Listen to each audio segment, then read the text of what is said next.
Magandang gabi, magandang umaga, magandang araw sa inyong lahat. Happy New Year! Happy New Year po sa inyong lahat. Ito po ay ating lulutuin ang pork chop suey.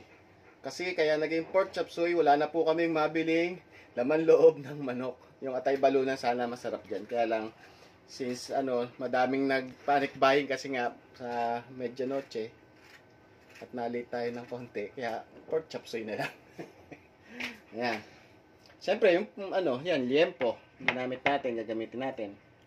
Ang gulay, repolyo, broccoli, carrots, chicharo or yung green peas, bell pepper, sayote. Ito yung greens ng cauliflower. Hindi pala broccoli to. Correction. Cauliflower.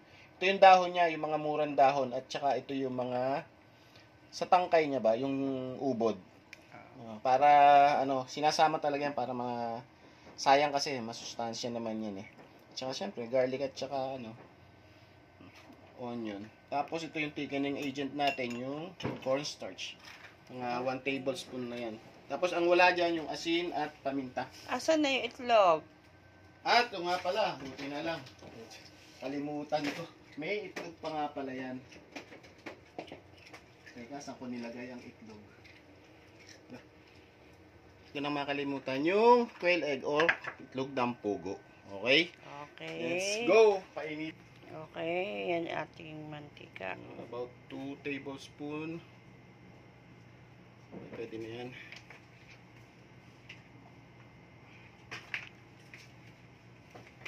Kumatas ng gusto. Yung pork unahin mo daw ang ating pork cube.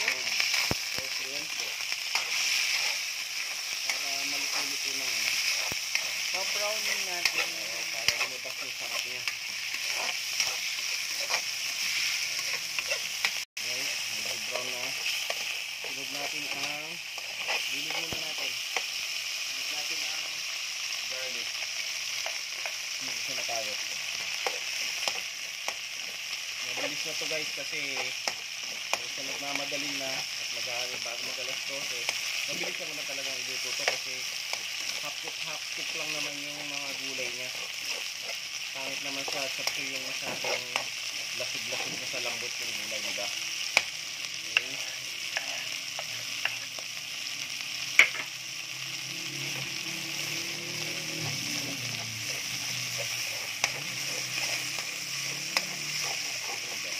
Bango.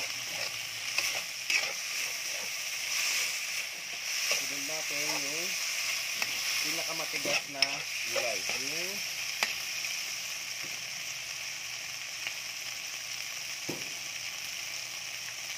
sayote.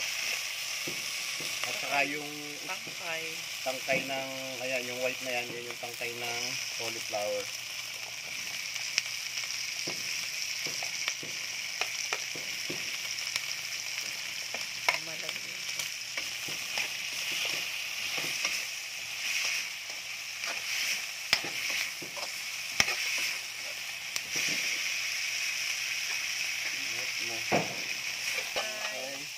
Okay na. Ayan, pagka ganyan medyo na. Pwede natin sunod yung itong medyo matigas to. Mukha lang hindi kasi yan eh. Pero may stock kasi yan eh. So, sabay na rin natin to. Yung carrot. Ano ba yung nilaglag mo? Cauliflower? Yung cauliflower greens o yung dahon namura. Pero medyo matigas din yung kaya sinunod natin. Tapos saka yung carrot. Yung carrot. Oo. So, ganyang stage. Lagyan natin ng konting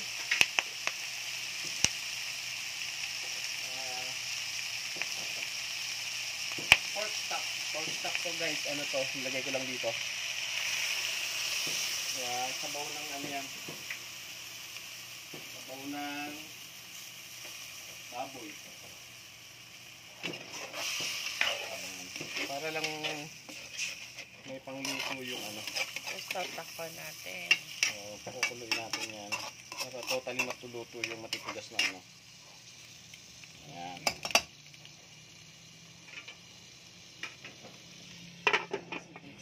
guys. Wow! Na, kulit na. Medyo, yan. Okay na yan. Lagay na natin yung mga natitirang gulay. Yung green peas, chicharoy, yung bell pepper.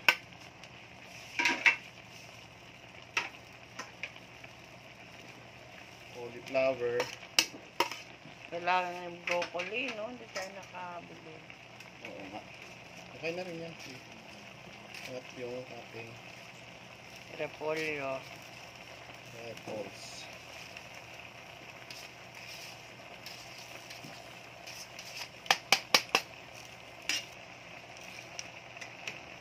Ayan.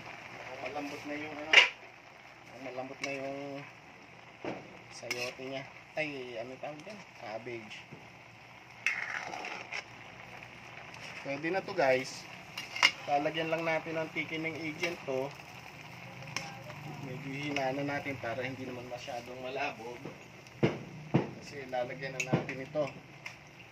Tapos pagkalagay nito, lalagyan na rin natin ng asin at paminta. Lagyan ko na muna ng asin at paminta.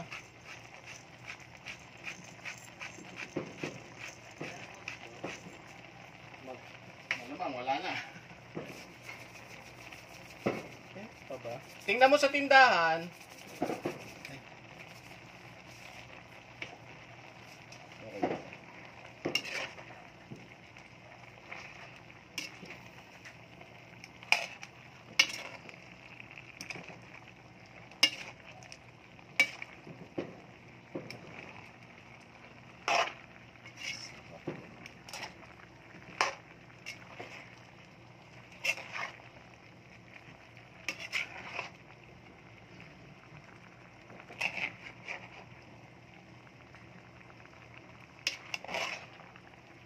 Okay na. Eh, ba't parang hindi ba pwedeng dagdagan yung sabaw?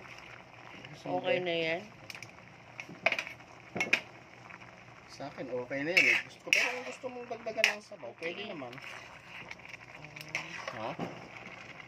Dagdagan natin? Oo, parang kukunti sa pang. Tapos yung iba medyo matigas pa. Okay. Okay guys, lagyan pa natin ng konti daw na Sabaw ng baboy, guys. pork stock. O kasi medyo, ano siya eh, parang dry eh. Medyo hilaw-hilaw pa yung ibang stock. Kaya guys, pinagdagdagan ko lang konting sabaw. So yan guys, pakukuloyin na lang natin yan. Takpan muna ulit. Para pagbuklat, medyo luto na siya. Parang sustansya niya. Okay, takpan na po natin. Okay guys, yan. Luto na ba yan? Oo, luto na yan, no? Lambot na nga, na-over na nga eh. Natimplahan na rin yan ng salt and pepper. Medyo hindi na siya ganun kalabnaw. Ayun na yan. Pwede na. Guys, please like, share, and subscribe. Maraming Kita-kits tayo salamat next, po. Thanks. Happy New Year. Happy New Year. See you next vlog, guys. Bye.